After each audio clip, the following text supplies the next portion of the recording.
Hola, ¿qué tal a todos? Soy el doctor Andrés Sánchez González, otorrinolaringólogo, ya conocido por algunos de ustedes. El tema que hoy nos ocupa le hemos llamado envejecimiento vestibular. El problema de envejecimiento vestibular va de la mano del síntoma primordial que hoy nos atañe, que es el vértigo. Cuando hablamos de vértigo y trastornos del equilibrio, sabemos que en Estados Unidos y en el mundo es un problema importante, incluso ya de salud pública.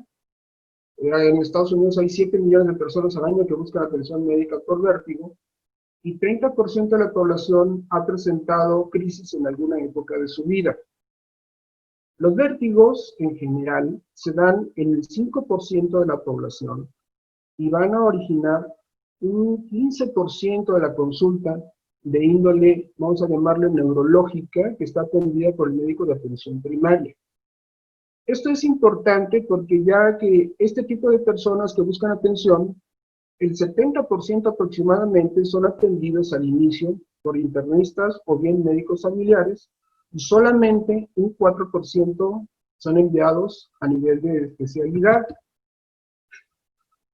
Si tomamos algunos puntos de epidemiología, las consultas por trastornos del equilibrio son frecuentes de acuerdo a los grupos de edad y obviamente esto es lo que nos llama la atención por el tema que nos ocupa. 25% de todos los individuos que se encuentran entre 50 y 60 años, 50% entre los 60 y 80 años de edad, y los mayores de 80 hasta un 75% de las personas son una de las primeras 5 causas de atención de urgencias para que los pacientes acudan a este tipo de servicios. Y si ustedes observan en la diapositiva, la atención en los servicios de urgencia está dado sobre todo a nivel de lo que son mujeres. El género femenino es el más afectado y son las que más se preocupan por atención. Vamos a ver nada más algunos datos importantes de por qué hay que considerar esta alteración o esta patología. En la población de adultos mayores, en Estados Unidos, los mayores de 65 años, en el año 2012, correspondía al 13.7% de toda la población en general. Se calcula que para el año 2030 van a alcanzar el 20.3% de la población, un promedio de 73 millones de personas. La consulta otorrinolaringológica ha tenido un crecimiento entre los años 2004 a 2010. Para 2004 teníamos un 14.3% y en 2010 17.9%. Para 2030 se considera que se va a alcanzar hasta un 30% de la consulta de especialidad y el 74% de esta consulta tendrá un carácter patológico. Y para 2050, a nivel mundial, se calcula que un 17% de la población tendrá 65 años o más, lo que va a venir a resultar en más o menos 1.600 millones de individuos en todo el mundo. En nuestro país, los mayores de 60 años, en 2010 teníamos 10 millones, que es el 9.1% de la población en su momento. En 20 años, de 1990 al 2010, la población se duplicó en adultos mayores, siendo resaltar que el porcentaje discretamente más alto, 53.5%, son mujeres. Para 2015 teníamos casi 120 millones de personas y en 2016 nuestra población andaba alrededor de 127 millones. Si vemos esta curva demográfica, el crecimiento poblacional, ustedes pueden ver que es muy amplio en edades jóvenes. ¿Qué quiere decir? La mitad de la población en nuestro país se encontraba por abajo de los 44 años promedio. Esta pirámide de población es muy llamativa y sugestiva que la veamos. ¿Por qué? Esta curva representa lo que en 2019 abarca toda nuestra población. Es una curva que sí, en la pirámide sigue siendo ancha abajo y arriba no tan amplia. Sin embargo, para 2030 se considera que vamos a tener todo este crecimiento. ¿Qué quiere decir? Se va a angostar abajo y va a crecer arriba. Vamos a tener más adultos mayores. Ya para el 2011 En pacientes de la tercera edad, el vértigo estaba representando la tercera causa de consulta externa ambulatoria. Y esto, en un momento dado, no debemos perder de vista que es un síntoma, pero puede indicar el inicio de una enfermedad crónico-degenerativa. Había una estimación de 17 casos por cada 1000 habitantes en nuestro país, que se traduciría en promedio 2.040.000 casos en su momento.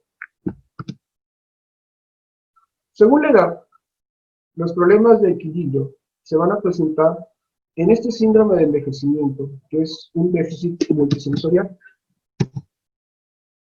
Sabemos que la nueva clasificación que ha dado a nivel de la Sociedad Guaraní es una estructura de múltiples niveles, en las cuales consideramos la presencia de varios síndromes vestibulares, y vamos a hablar un poquito sobre lo que sería un síndrome vestibular crónico. Está caracterizado por el vértigo, mareo o falta de equilibrio, que tiene una duración de meses, puede ser también años. Vamos a encontrar osiloxia, nistagmus y marcha inestable, y hay un desorden persistente del sistema vestibular. Hablábamos de lo que es un presbivértigo y una presbistasia. Sin embargo, a pesar de que a partir del año 2009 empezó a surgir una nueva clasificación, es hasta hoy en día que empieza a tomar fuerza. Vamos a hablar de lo que es presbivestibulopatía. El Comité de Clasificación de la Sociedad Guaraní ya dio una definición como tal. Es un síndrome vestibular que es crónico, mínimo requiere 3 meses de evolución, donde lo característico va a ser la inestabilidad, la alteración de lo que puede ser la marcha,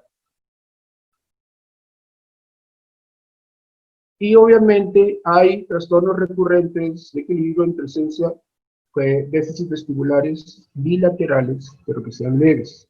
Vamos a tener hallazgos también en algunos estudios de laboratorio que podemos considerar entre los valores normales y los umbrales establecidos para los casos específicos de otro trastorno que se llama vestibulopatía bilateral.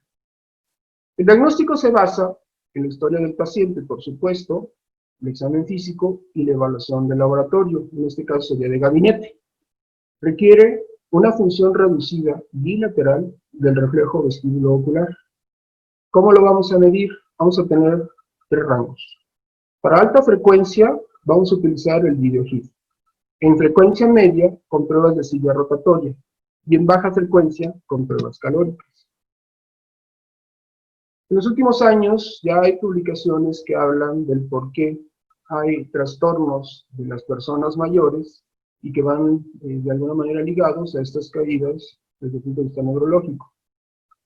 En específico, en la disfunción vestibular, sobre todo la bilateral, hay una pérdida del reflejo vestíbulo-ocular que va a llevarnos a que el paciente presente osiloxia con los movimientos de la cabeza y también con cierta inestabilidad, sobre todo cuando el input visual y el somatosensorial están disminuidos. El ejemplo o los ejemplos más importantes serían caminar en la oscuridad o bien cuando el suelo no es parejo, cuando hay desigualdad en el terreno. Debemos recordar que hay sistemas antioxidantes endógenos que de alguna manera bloquean la toxicidad de los radicales libres. Eso es lo que permite mantener el funcionamiento de las células en general. Pero la eficiencia de estos va a disminuir con la edad. La función no se deteriora siempre y cuando los procesos de plasticidad, tanto a nivel cerebral como vestibular, estén eficientes. Es decir, hay que identificar las neuronas intactas. En el envejecimiento vestibular hay algunos hallazgos que apoyan todo esto. Los estudios sugieren que el deterioro relacionado con la edad en las estructuras sensoriales, periféricas, y las deficiencias sensoriales resultantes son más comunes en adultos mayores. El 15% de las personas de 70 años tiene alteración de la visión, y es una alteración sintomática. Y el 20% de los de 70 años tienen una discapacidad auditiva también sintomática. Entonces, varios estudios demuestran que el envejecimiento va afectando sustancialmente al sistema sensorial vestibular. Los estudios en la población han mostrado que el deterioro vestibular es muy frecuente en adultos mayores. Es casi un 50% de los individuos mayores de 60 años tienen algún tipo de pérdida fisiológica desde el punto de vista vestibular. Sabemos que el envejecimiento es la expresión del deterioro humano.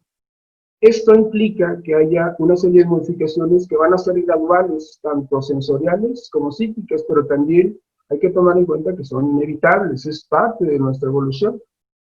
Y en el oído interno, ese envejecimiento se va a manifestar por una triada: presbiacusia, presbitinitus y lo que considerábamos el presbivértigo. Entendiendo por esto el conjunto de alteraciones de la orientación que hay, el espacio y el equilibrio en un adulto mayor sano como consecuencia de una involución fisiológica del sistema vestibular. Podemos encontrar algunos símiles. Se conoce como presbiostasis, presbiequilibrio, presbilibrium, presbiotoconia y presbivértigo. Esto se empieza a manifestar en la quinta década de la vida, porque empiezan a aparecer esos cambios degenerativos en el aparato vestibular. Se ha demostrado que hay pérdida de células ciliadas, sobre todo a alteraciones a nivel de la otoconia, en las fibras nerviosas y en las células de Purkinje del cerebelo. Hay cambios degenerativos visuales y propioceptivos, hay atrofia cerebelosa también a nivel de tallo cerebral, y existen comorbilidades, puede ser Parkinson, puede ser una diabetes, una neuropatía periférica, hipertensión arterial, o bien también el uso de medicamentos para tratar las comorbilidades que nos van a ayudar a alterar un poquito más este aparato vestibular. En la presbivestibulopatía, el desequilibrio provocado por los cambios evolutivos en el receptor vestibular están, desde el punto de vista etiológico, considerados como multifactoriales, y son secundarios porque hay una involución senil de prácticamente todos los sistemas encargados del mantenimiento del equilibrio en una mayor o menor medida. Y obviamente la sintomatología se presentará o variará de acuerdo a cuántos sistemas son afectados y el porcentaje de afectación de los mismos. Desde el punto de vista fisiológico, hay alteraciones del equilibrio que aparecen en personas de tercera edad sanas, y esto es una involución normal del aparato vestibular. Pero también puede haber lesiones degenerativas propias de la edad y la función vestibular. No debe existir patología cardiovascular, no debe existir trastornos neumológicos, no debe existir problemas articulares, etc. Es decir, no debe haber algo que determine por sí sola o en combinación con el envejecimiento la alteración del equilibrio para considerarlo como algo fisiológico o algo aceptado. La mayor parte de las enfermedades en las personas mayores, per se, pueden ocasionarnos vértigo y desequilibrio. Ejemplos: una insuficiencia vertebrovascular, una hipertensión arterial esencial, una arteriosclerosis, cervicoartrosis, etc. Esto es lo que hace muchas veces una dificultad mayor en un diagnóstico diferencial entre lo que era considerado el presbivértigo y el vértigo semipatológico. Pero cuando hablamos de esta presbivestibulopatía, la sintomatología y la exploración se resumen de la siguiente manera. Las sensaciones vertiginosas y las alteraciones del desequilibrio suelen ir precedidas de presbiacusia y presbitinitus. De forma objetiva, los pacientes, ¿qué es lo que nos van a señalar? Vértigos efímeros con sensación de giro de las cosas, o bien hay una tendencia a caer, como si nos faltara el suelo, entonces no fácilmente mantienen su equilibrio.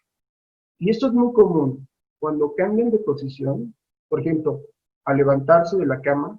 ¿Cuántas veces no nos dice un paciente que porque en la noche tuvo que levantarse en la misma oscuridad, pierde el equilibrio y se regresa a la cama, afortunadamente, o en una silla?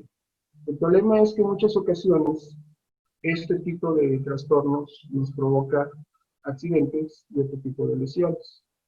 ¿Y de qué se queja el paciente? Básicamente, les provoca inseguridad y obviamente hay inestabilidad.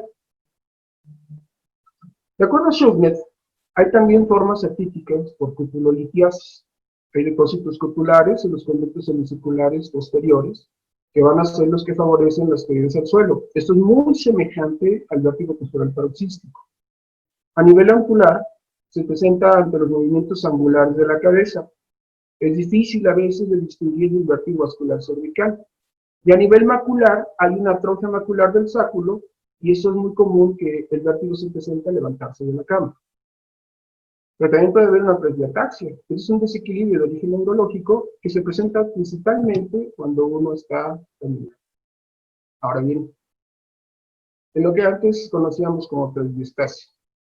Recordemos que el control postural se obtiene a través de la integración del nivel de información del sistema nervioso central y lo que está dentro del sistema visual, del sistema somatosensorial y del sistema vestibular. La información de estos sistemas no es estable toda la vida. Se ve sometido a cambios por el proceso de envejecimiento y por ende también hay alteraciones en este control.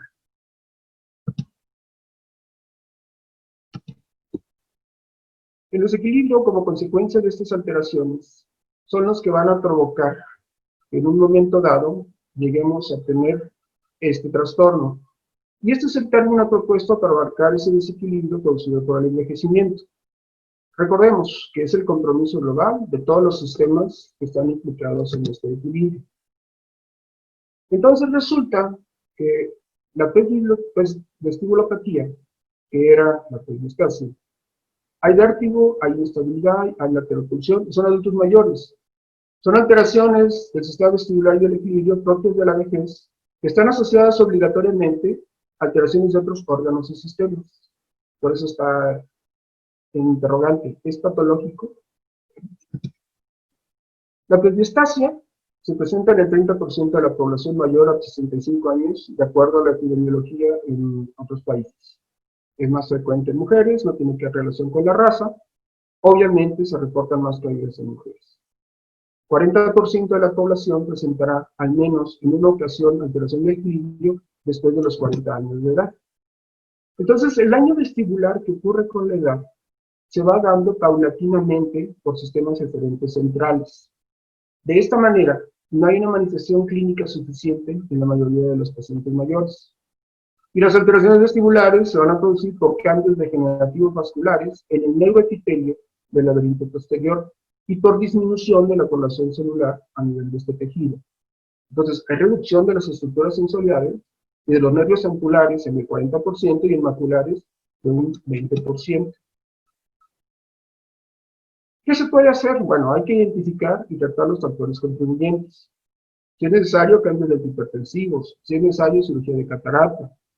Fisioterapia para ayudar a la compensación central. Hay que mejorar el balance. Hay que prevenir caídas. Farmacoterapia. Podemos utilizar oxigenadores, vasodilatadores cerebrales. Algunas sustancias que hemos utilizado y que nos dan mejores resultados es la dihidroxapina y o el piracetam. La rehabilitación vestibular. El objetivo siempre de un programa de este tipo es manejar estas alteraciones con una función óptima. Hay que ayudarlos en la orientación, estabilizar la mirada, favorecer fuerza muscular y la movilidad articular. Cuando no tenemos esa facilidad y hay fallas en los manejos, bueno, es necesario utilizar accesorios, caminador, silla de ruedas, etc.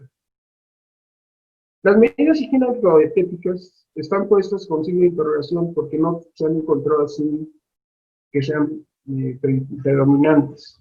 Sin embargo, pensar en disminución de sal y azúcar, grasas, alcohol y cafeína puede ser útil en algunos casos dependiendo de las patologías que estén agregadas.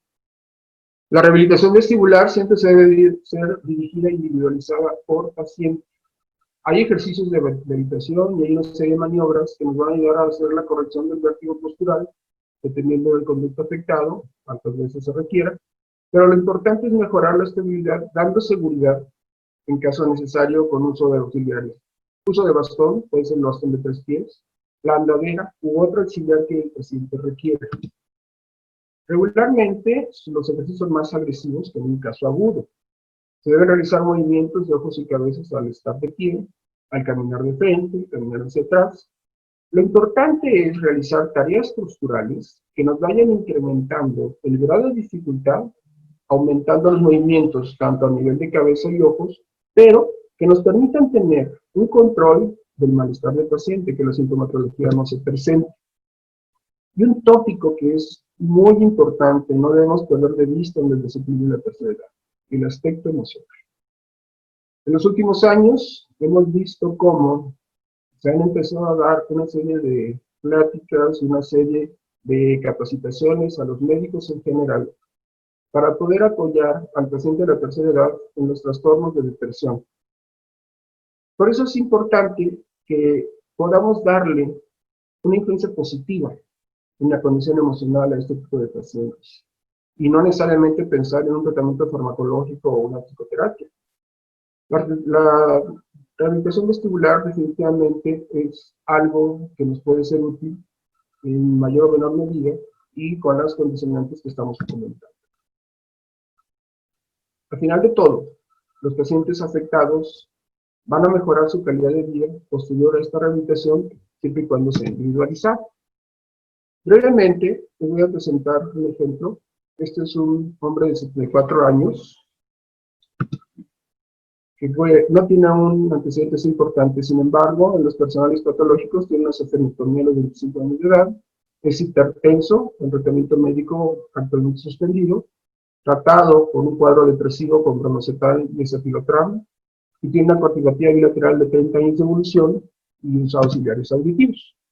El paciente se presenta con nosotros con 3 años de evolución, una inestabilidad intermitente de segundos de duración, hace 3 años en 3 ocasiones, siguiendo por sí solo el cuadro. Evoluciona con cuadros de inestabilidad y vértigo de una forma intermitente, aumentando la duración de los mismos, llegando en ocasiones a acompañarse de acúfeno bilateral continuo, no pulsátil, no grave, no incapacitante. Se ha estado medicando a base de tiracetam de forma intermitente, el resultado ha sido satisfactorio, sin embargo, tiene inestabilidad en una forma ocasional. Desde el punto de vista de exploración física, no tiene más que una marcha insegura. Todas las demás pruebas son completamente negativas y en la búsqueda no encontramos alteraciones. Desde el punto de vista de laboratorio, ustedes pueden darse cuenta que está en buenas condiciones metabólicas, no tenemos un desajuste. Desde el punto de vista audiológico, presenta una pérdida a nivel de lo que son tonos graves, que puede considerarse una pérdida crucial, pero acuérdense también que ella usa auxiliares y tiene un problema de mucho tiempo. Al hacer el estudio vestibular, no encontramos alteraciones, son simétricos los resultados, el optokinético también no tiene ningún trastorno. Al fijar la mirada, las pruebas calóricas hay una baja en la respuesta del oído izquierdo, y lo que nos sugieren es que probablemente todo esto, con la pérdida, se trate de una presbiescasia como tal, o presbistibulopatía, como lo quieran ustedes llamar hoy en día. El panorama, desde el punto de vista epidemiológico, sí es importante señalarlo. ¿Por qué? Porque la población está creciendo en edad. ¿Esto qué quiere decir? Este tipo de trastornos va a crecer pues, de una forma muy importante. Y bueno, hay que estar preparados para empezar a tener cuidados, saber cómo orientar a este tipo de pacientes, y los que vienen después de nosotros, probablemente hasta nosotros nos tengan que tratar. La conclusión, el envejecimiento, hay disminuciones concomitantes en múltiples sistemas durante el transcurso del tiempo. Como tal, podemos esperar que la hipofunción vestibular ocurra junto con otros decaimientos a nivel sensorimotor, a nivel del sistema nervioso central, a nivel sistémico. Aunque los criterios de diagnóstico se centran sobre todo en la reducción de la función fisiológica vestibular, es probable que la presbivestibulopatía, su impacto clínico, sea modulado por el estado funcional de otros sistemas fisiológicos. Pero hay que considerar que las futuras revisiones de estos criterios de diagnóstico pueden considerar más explícitamente a la presbivestibulopatía en el contexto de otros sistemas desde el punto de vista fisiológico y cuáles son los efectos que en conjunto van a tener sobre el deterioro funcional en el adulto mayor en general. Y bueno, esperemos que así como la Tierra, en un momento dado, estamos viendo un amanecer, estamos viendo un imagen muy agradable, pues también en la tercera edad tengamos todavía una vida más placentera y una muy buena calidad de vida. Muchísimas gracias.